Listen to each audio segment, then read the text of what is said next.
आपने सभी ने ये कहावत तो सुनी होगी कि तकदीर का लिखा कोई नहीं बदल सकता। इसका खेल सिर्फ तकदीर लिखने वाले को ही पता होता है और तकदीर हमेशा अच्छे कर्मों से बनती है। ऐसी ही डॉक्टर भाइयों की कहानी यहाँ बताई जा रही है, जिसमें दोनों की तकदीर ने ऐसा खेल खेला कि दोनों की दुनिया ही उलट गई। बात बहुत पुरानी है। गुजरात के सूरत शहर में मनसुख लाल नाम के एक व्यापारी थे। इनका कीमती रत्न का कारोबार था। इनका कारोबार दुनिया के कई देशों में फैला हुआ था। पूरे सूरत शहर में इनका मान और सम्मान था। मनसुख लाल के दो बेटे थे, जिनका नाम रामलाल और श्यामलाल था।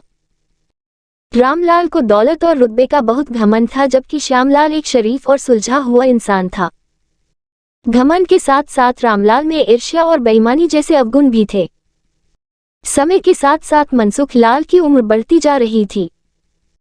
ऐसे में उनके दोनों बेटों ने कारोबार में पिता का अधिक से अधिक हाथ बटाना शुरू कर दिया था। कुछ समय के पश्चात मनसुख लाल चल बसे और कारोबार का पूरा भार रामलाल और श्यामलाल के कंधों पर आ गया। बड़ा भाई होने के नाते रामलाल ने व्यापारिक फैसलों में अपनी मर्जी की चलानी शुरू कर दी। रामलाल बेईमानी और मक्कारी भरे फैसले लेने लगा। असली रत्न के नाम पर वह नकली रत्न का व्यापार करने लगा, जिससे उसका मुनाफा बढ़ने लगा। इस मुनाफे से उसका बाकी बचा चरित्र भी काला हो गया। दौलत के घमंड में वह परिवार में उन्मादी जैसा व्यवहार करने लगा। दूसरी तरफ शरीफ और सुलझे हुए श्यामलाल को शुरू में रामलाल की बेईमानी का इल्म तो नहीं हुआ, परंतु जब उसने उसके व्यवहार में परिवर्तन देखा तो पूरे माजरे को समझने में उसे ज्यादा देर नहीं लगी। रामलाल की करतूतों से श्यामलाल को बड़ा दैख हुआ। उसने रामलाल को समझाने और सही रास्ते पर लाने की कोशिश भी की, परंतु वह नाकाम रहा। उल्टे रामलाल श्यामलाल से खफा हो गया और व्यापार में बंटवारे का बहाना ढूंढने लगा। बंटवारे में भी उसने बेईमानी की साजिश रची, घर में कलह का माहौल पैदा किया। अंततः रामलाल अपनी साजिश में सफल रहा और श्यामलाल के हिस्से के व्यापार पर भी वह कब्जा कर बैठा। रामलाल के व्यवहार से दुखी होकर श्यामलाल ने शहर में दूसरी जगह अपना ठिकाना बनाया और रत्न के अपने व्यापार को नए सिरे से शुरू किया।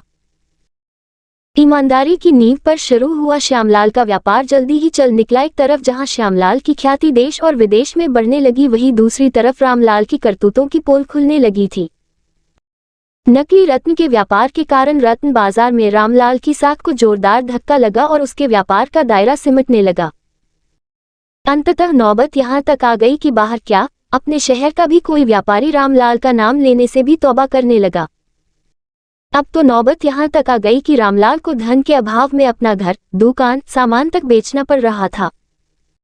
जल्दी ही रामलाल के हाथ से सब कुछ निकल गया और वो परिवार सहित सड़क पर आ गया। अब रामलाल को अपने किए पर पछतावा हो रहा था, परंतु उसकी तकदीर ने जो खेल खेल दिया था उससे आसानी से पीछे आना उसके लिए संभव नहीं था। दूसरी तरफ श्यामलाल की तकदीर का खेल था, जिसकी बदौलत वह रंग से राजा बन गया था। जब रामलाल की बदहाली की खबर श्यामलाल को लगी तो उसे बड़ा दैख हुआ। पुरानी बातों को भूलकर वह भागा भागा अपने बड़े भाई रामलाल के पास पहुंचा और रामलाल के लाख मना करने के बाद भी उसे परिवार सहित अपने पास ले आया। ये भी तकदीर का ही खेल था कि जिस भाई के साथ रामलाल ने बदसलूकी कर उसे सड़क पर पहुंचा दिया था, वही भाई आज उसे सड़क से उठाकर अपने घर में ले आया था। इस कहानी से यह शिक्षा मिलती है कि तकदीर कब किसके साथ क्या खेल खेल दे, इसका अंदाजा कोई नहीं लगा सकता। हाँ, इतना जरूर है कि आपके कर्म ही आपकी तकदीर लिखते हैं। जिस तरह रामलाल और श्यामलाल के कर्मों के आधार पर तकदीर ने उसके साथ खेल खेला था, इसी तरह अच्छे कर्म करते रहना चाहिए। क्या पता कल तकदीर आपके साथ क्या खेल खेल जाए। इसलिए कहते तकदीर का खेल निराला है।